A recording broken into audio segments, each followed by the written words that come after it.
Les damos la más cordial bienvenida a un programa más de Punto de Encuentro en la Distancia. Hoy vamos a tratar un tema interesante para elementos que tienen que ver con el proceso de enseñanza-aprendizaje. Vamos a hablar sobre la evaluación un poco, vamos a hablar sobre qué pasa con la dinámica entre alumnos y profesores, la evaluación, las prácticas de campo, etcétera, etcétera. Esos elementos que a simple vista no se ven, pero que están allí y que son muy importantes en el proceso educativo. Para hablar sobre este interesante tema y que nos dé su punto de vista, nos encontramos con la doctora Ana Laura González Alejo. Bienvenida y preséntate ante el público para que nos digas quién eres. Bueno, pues muchas gracias. Buenos días. Soy la doctora Ana Laura González Alejo y yo actualmente me desempeño como profesora en la Escuela Nacional de Ciencias de la Tierra, particularmente en la licenciatura de Geografía Aplicada. Cuéntanos un poco, porque a lo largo de los diferentes capítulos que hemos tenido en este programa, hemos hablado sobre el sistema educativo, modalidades de enseñanza, interculturalidad, ética, la inteligencia artificial, la experiencia del aprendizaje. Es decir, tenemos muchos capítulos que los invitamos para que los vean, aprovechando el comercial, pero nos gustaría saber un poco más qué pasa ya en la dinámica que se da dentro del salón de clase. La interacción con los alumnos, si son grupos numerosos. No es igual trabajar con 5, 10, 15 alumnos que trabajar con 40, que trabajar con 60, 70 alumnos. La dinámica cambia, ¿no? Y que como docente, ¿qué elementos tú consideras primero para hacer una planeación didáctica de tu clase desde la disciplina? O sea, ¿qué elementos del contenido programático del currículum el docente considera al momento de la planeación? Eso sí, son grupos numerosos, la cantidad de horas que son por sesiones, etcétera, etcétera. Cuéntanos un poco de esta dinámica. Bueno, pues lo primero que consideramos o que debemos de considerar, por supuesto, son los objetivos del aprendizaje, ¿no? Claro. Entonces, todas las actividades que llevemos a cabo en el aula, pues deben estar enfocadas a cubrir o a lograr estos grandes objetivos de aprendizaje. Entonces, para ello, bueno, yo esencialmente lo que trato cuando estoy planeando mis actividades es que sean motivadoras, porque uno de los grandes problemas actualmente entre las y los jóvenes es que están faltos de motivación, ¿no? Y es entendible, pues el mundo afuera de la universidad es incierto para ellos. El campo laboral es muy competido, de manera que ellos sienten esa falta de motivación. Entonces hay que encontrar las estrategias adecuadas para que ellos desde el primer día de clases se sientan motivados en aprender lo que tienen que aprender. Entonces yo busco siempre actividades que sean motivadoras y para ello, bueno, pues recurrimos, por ejemplo, al aprendizaje significativo, ¿no? Okay. Es difícil cuando todavía no te enfrentas al grupo saber qué es lo que puede ser significativo para ellos, pero más o menos intentas planearlo en ese sentido. Ya en los primeros días de clase, pues haces las primeras evaluaciones de sus conocimientos previos o indagas un poco sobre de dónde vienen, qué tipo de escolaridad tuvieron anteriormente, cuáles son sus desplazamientos. Entonces, en función de reconocer todas esas características de los estudiantes, se pueden ir planteando actividades que les resulten significativas en su vida diaria. Claro, es que es muy importante considerar todos estos elementos, primero porque tú lo mencionas, desde dónde se desplazan, ¿no? Y, por ejemplo, otro elemento importante es a qué hora es la clase. Claro. Si la clase es a las 7 de la mañana y el alumno viene, no sé, del Estado de México, generalmente si no madruga el alumno va a llegar tarde. Sí. Y entonces, si así tenemos una población de unos 40, 45 alumnos por salón y de eso el 10% o el 15%, o ¿qué sabemos nosotros en términos de decir cuáles son las condiciones particulares de cada alumno? Entonces, esto que mencionas hay que considerarlo, por supuesto, porque si el alumno viene con el tiempo, viene muy temprano, madrugó, no desayunó y va a encontrar una clase que solamente es teórica o que no despierte ese interés o esa motivación, pues lo vamos a perder. A lo mejor va a estar allí, pero no va a estar allí, Sí. ¿no? Sí, sí, Tú sí. sabes, el alumno está físicamente, pero su mente está pensando, no he desayunado y tengo hambre. O me madrugué y voy a regresar a la casa quién sabe a qué hora y tengo que hacer tarea. Entonces creo que el docente básicamente va desarrollando estas habilidades porque, bueno, desde la disciplina no te enseñan esto, ¿no? No. Muchas veces el docente se enfrenta a situaciones cuando ya está frente a grupo. ¿Cómo enseña? Muchas ocasiones enseña como a él le enseñaron, ¿no? Si no hay una formación pedagógica que realmente avale desde las posturas teóricas de cómo enseñar, desde los requerimientos necesarios para planeación estratégica de las actividades o para considerar los objetivos, esto se puede convertir en un problema para el profesor. Porque, bueno, él tiene que cumplir con un programa, pero él lo va a hacer, bueno, el papel dice esto, yo le voy a dar estos temas.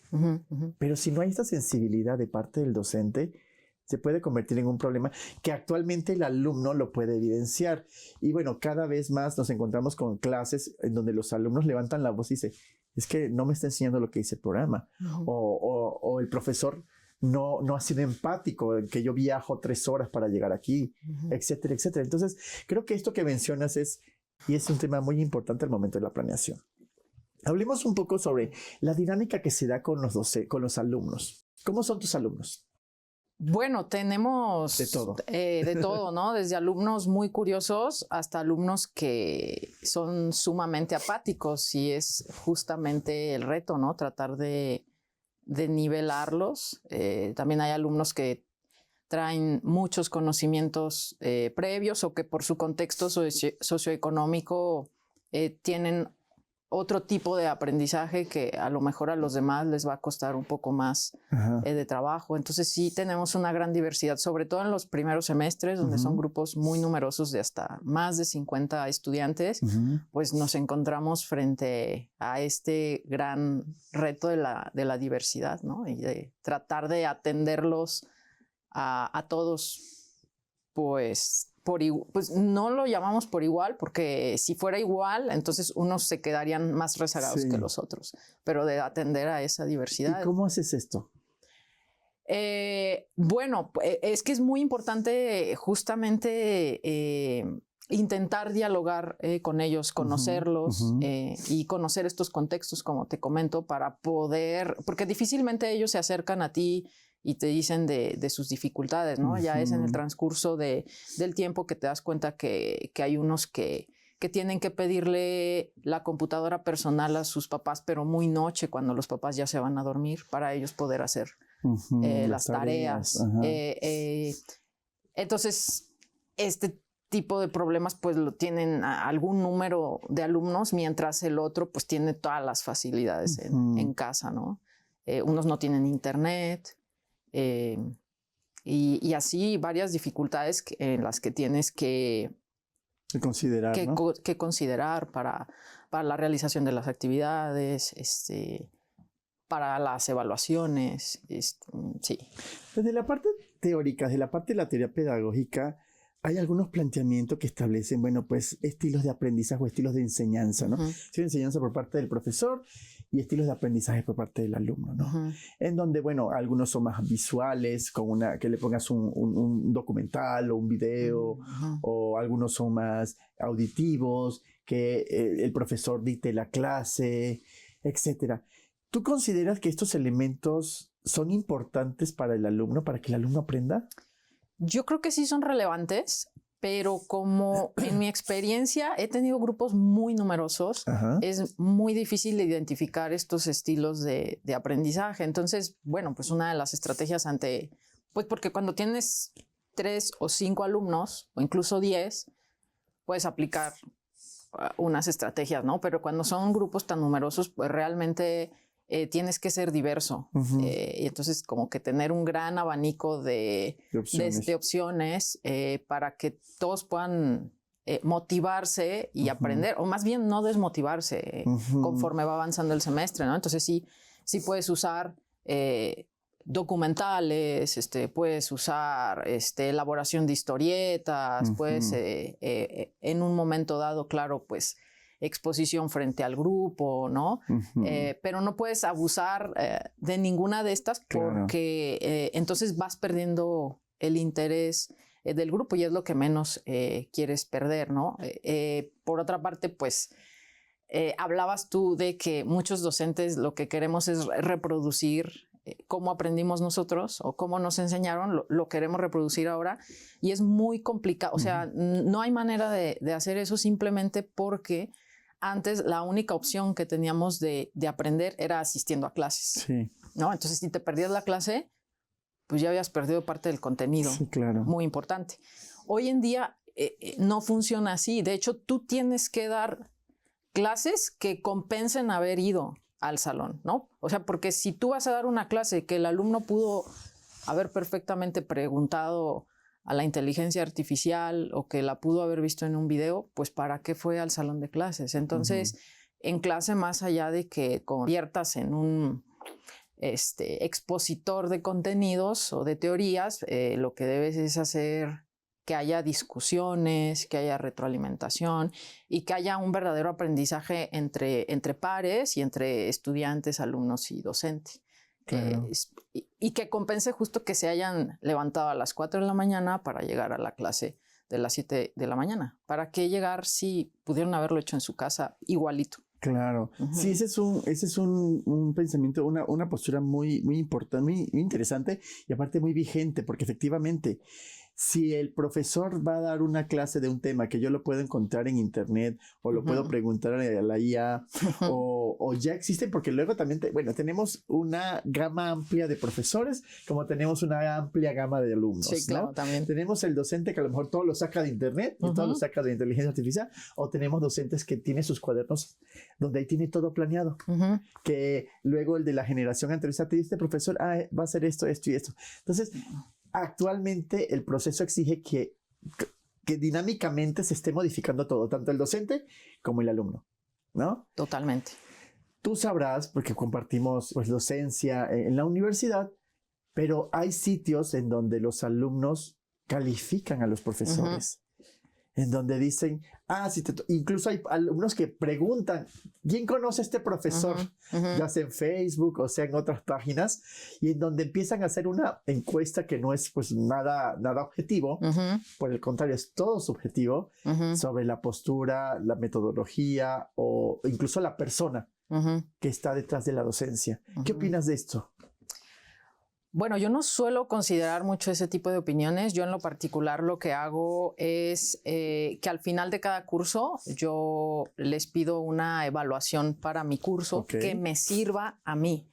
Porque yo entiendo que las evaluaciones que ellos realizan por medio de la universidad, muchas veces pueden ellos pensar que pueden afectar o a beneficiar a tal o cual profesor, entonces no son muy objetivas. Y a mí no me han servido en realidad para mi práctica docente. A mí me sirve saber si mis actividades les permitieron aprender, si les gustó la diversidad de actividades, qué fue lo que no les gustó, y eso a mí me permite mejorar la práctica docente. Claro. Con respecto a las páginas, bueno, eso ocurre no solo en México, es un fenómeno global, ¿no? Sí. Entonces yo lo he conversado con otros profesores de Estados Unidos, Portugal, España, y lo que me comentan es que muchas veces estas evaluaciones, como tú lo comentas, no son objetivas, pero que incluso han logrado demostrar de alguna manera, por ejemplo, en el contexto estadounidense, que tienen que ver incluso con cómo luce el profesor, ¿no? Cuál es su origen, si es negro, si es moreno, si es latino, si tiene sobrepeso, si vive con una condición de obesidad, si va bien vestido, mal vestido. Entonces, esto condiciona una opinión sobre su práctica docente. Entonces, pues están tratando de prohibirlas, ¿no? Claro. Porque pues son una práctica de violencia hacia los docentes que no es nada objetiva y que además parte muchas veces, pues de que el alumno se siente, pues no le cayó bien el profesor, o sea, no tiene que ver realmente con su práctica docente, ¿no?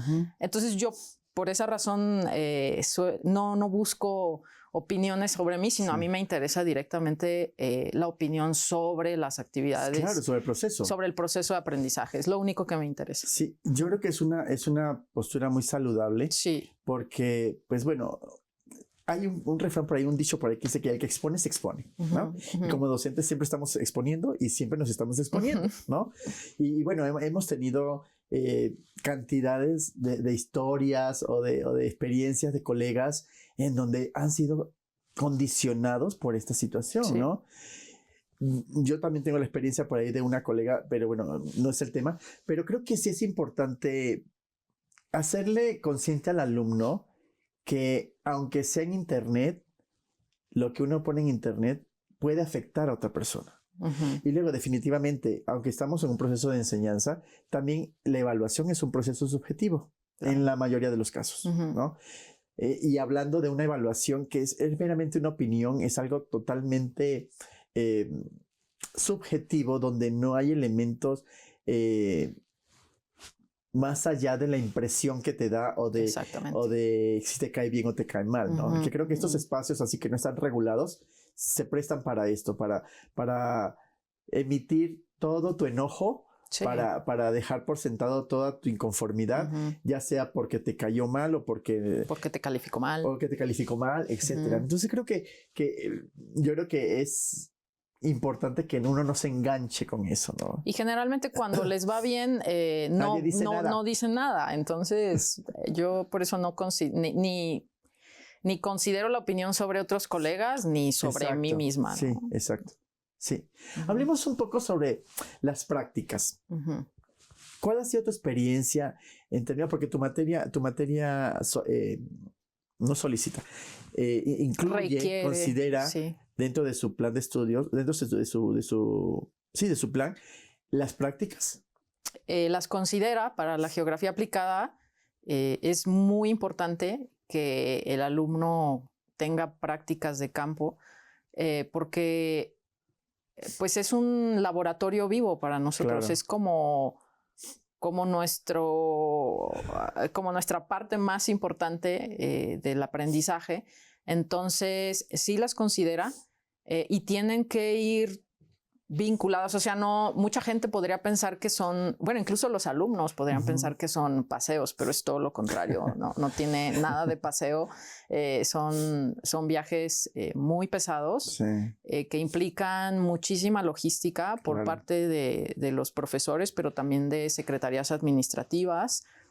Cuestan mucho dinero. Esto es algo que los alumnos tienden a olvidar, que cuestan mucho dinero a la universidad y a la nación, ¿no? En general. Claro. Entonces, bueno, pues en términos logísticos, llevar tantos estudiantes pues también es problemático. Entonces, tiene que haber, como no es un paseo turístico, sino que tiene que ayudar a lograr estos objetivos del aprendizaje. Entonces, tiene que ir esta práctica totalmente vinculada con el programa de estudio de la asignatura. Entonces, pues tiene que haber un trabajo pre-práctica de campo, el trabajo en la práctica de campo y un trabajo post práctica de campo, ¿no? Que generalmente se resume como en un reporte de práctica de campo o como en nuestro caso, el año pasado hicimos un coloquio de prácticas de campo donde ya ellos tienen que evidenciar, ¿no? Evidenciar todo lo que hicieron y todo lo que aprendieron, las herramientas que utilizaron, las metodologías de observación, en fin, todos los datos que recabaron. Claro. Y entonces para nosotros pues fue importante realizar este coloquio porque entonces muestra pues no solo a los colegas sino a la sociedad la utilidad de pues no solo de la práctica de campo, sino de la carrera en sí misma, ¿no? Es que, bueno, el objetivo final es que realmente hay un aprendizaje significativo, ¿no? Totalmente. Aludiendo a que signifique para el alumno algo.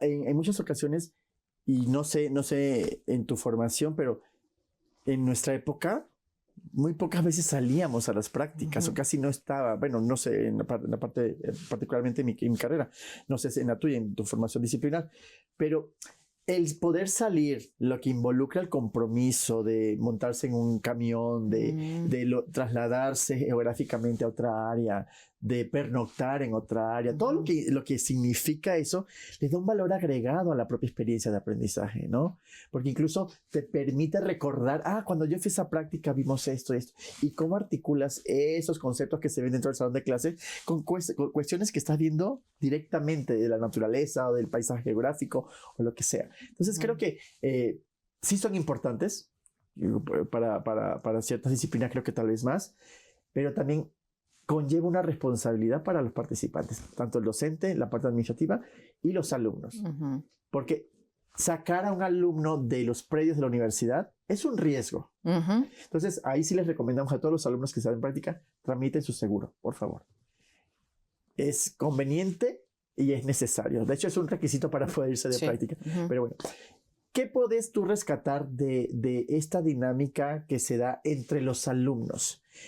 Por ejemplo, dentro de tu asignatura, fomentas el trabajo en equipo, fomentas el trabajo por proyectos, hablabas de aprendizaje significativo, pero dentro de estas dinámicas para grupos numerosos, una de las alternativas que generalmente se propone desde la teoría es que sean grupos, que se establezcan proyectos o trabajos en equipos en donde los alumnos puedan enriquecerse de la experiencia del otro compañero, totalmente. No solamente lo que dice el alumno, lo que dice la teoría, lo que dice el profesor, perdón, lo que dice la teoría, sino de las experiencias que han tenido sus compañeros. ¿Cómo ves este tipo de estrategias? Esto es de lo más relevante que yo he descubierto en el aula, ¿no? Esto yo lo pude haber aprendido o haberlo leído en algún lado, lo cual nunca lo leí, pero ya en el aula te das cuenta que el aprendizaje colaborativo es muy relevante, ¿no? Y entonces, al final, cuando son grupos tan numerosos y hay tanta diversidad, pues resulta muy positivo porque al venir y tener diferentes contextos,